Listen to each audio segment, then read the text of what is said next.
6:30 ng gabi. So narito po tayo sa EDSA, dito po sa may Trinoma towards North EDSA. So in-operate po natin since it's rush hour. We are trying to prevent yung mga nag-illegal terminal, illegal loading, unloading because it adds up to the traffic congestion, especially it's Friday po today.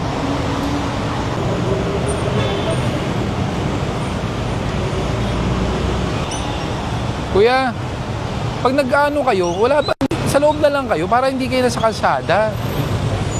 Nagpapababa kasi. Ha? Dito po nagpapababa. Hindi, huwag kayo papayag kasi kayo rin ang natitikitan, di ba? I suggest kung dito nagpapano, ipasok nyo sa loob. Kung hindi, doon na lang sa ano, dito, bago dumating nung dito sa may Trinoma, may papasok doon, pwede naman kayo sakay magbaba doon sa loob eh. Di ba? Para hindi kayo natitikitan. Pag yan ang gusto ng ng angkas nyo ng customer, huwag kayo papayag para at least alam din nila kung saan yung tamang babaan sa kasakayan.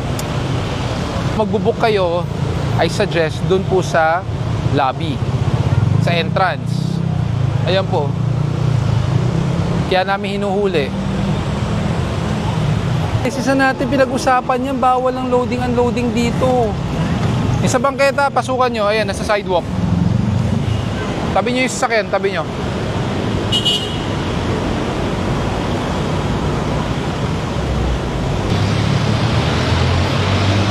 Parang terminal to. Ayun yung pila eh.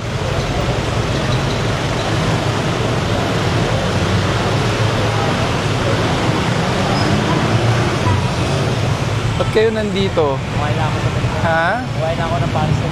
Kumain? Eh bawal po yan, North Avenue to. Pera po ng lisensya. Yung isa rin. Oh, ikaw talaga. Sorry. Naka-primera ka pa. Pera mo ng lisensya mo. Kumain na ako sa Pilipinas. Oo, pero nakaharang ka dito eh. Palis na nga po. Nag-iusap na lang. Pera mo na lang po ng lisensya. Weng, yung motor na yan. Kuya, wag nyo na munang gagalawin. Wala kayong gagalawing motor. Pera po muna ng lisensya nyo. Naiwan, wala sinsya. Pinag-refer ko. Titikitan po namin. Ba't wala ang plaka? Baling nga eh.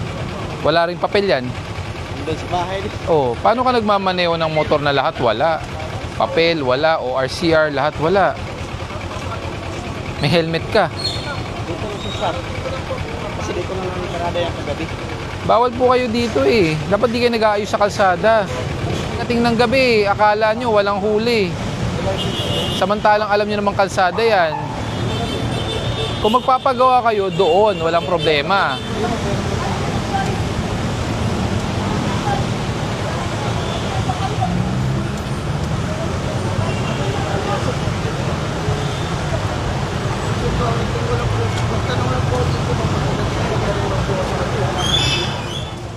Sarap tikitan ng counterflow. Magka-counterflow sila. Gawan nyo ng paraan na maalis po yan dito. Kung gusto nyo magpagawa, ipasok nyo doon.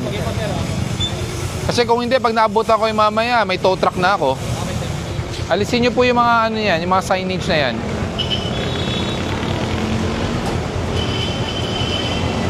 Sabi ko, may driver ba yan? May driver ba yan? Sige, paalisin nyo na. 7 o'clock in the evening. Nandito na po tayo sa Commonwealth Avenue.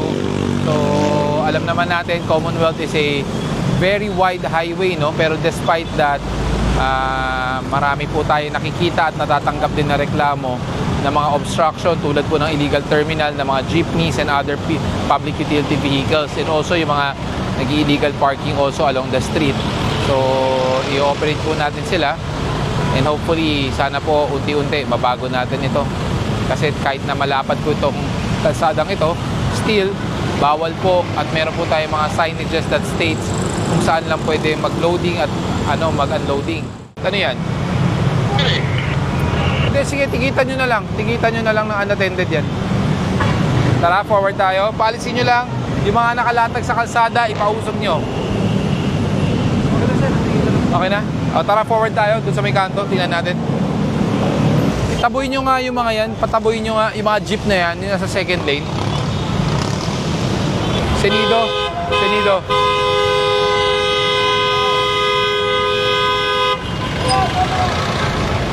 Kasi bakit ba pumapasok yung mga yan?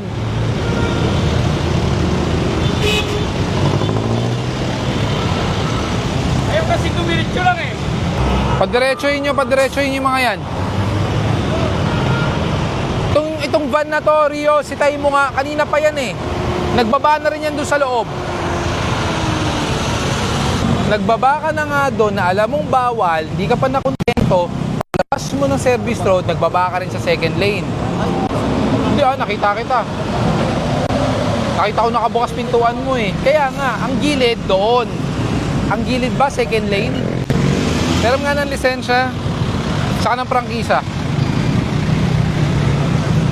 Pakitabi mo po doon yung lisensya mo.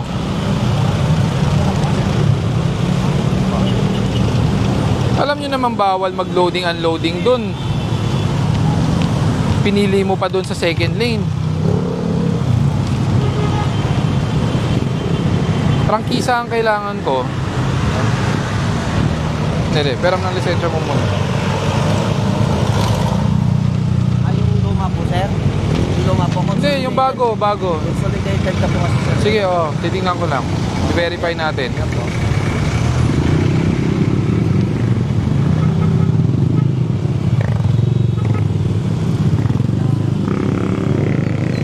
Okay yung papel, obstruction lang.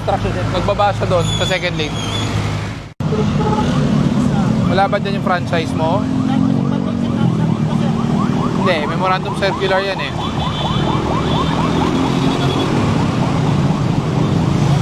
Hindi rin po yan. ORCR po yan. Ito po.